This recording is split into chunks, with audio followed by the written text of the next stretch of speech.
Why WWE released The Rock in 2004 explained. The Rock was perhaps the biggest star of the Attitude Era. So how did WWE accidentally let the Great One go? WWE releases its talent now and then, and it is not a surprise to anyone. In the past few years, there have been questionable releases as well. One of them was Bray Wyatt's release, and another could be Braun Strowman. Both of these wrestlers, who fans thought were WWE lifers, got released for some reason.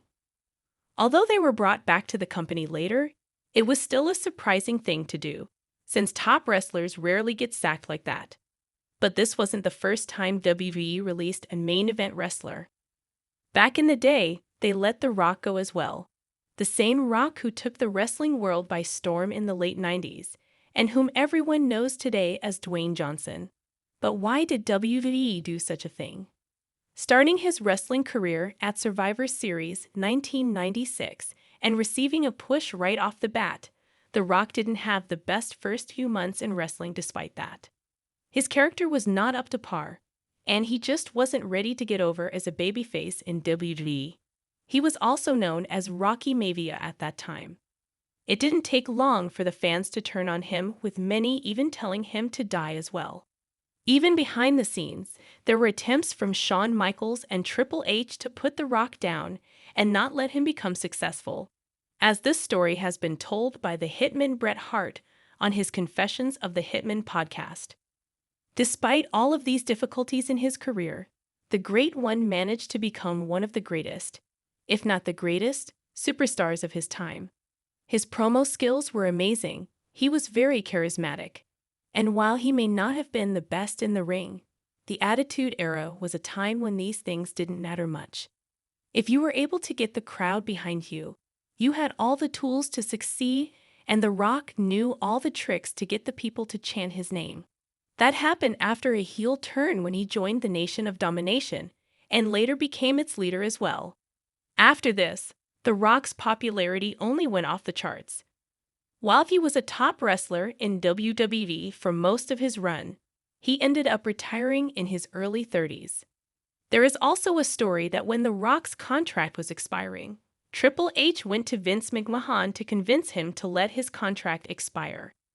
At that time, he was trying to make it to Hollywood, and people in WWE didn't want that. They thought that if they just let him go and have his shot at acting, he would eventually fail and come back to WWE.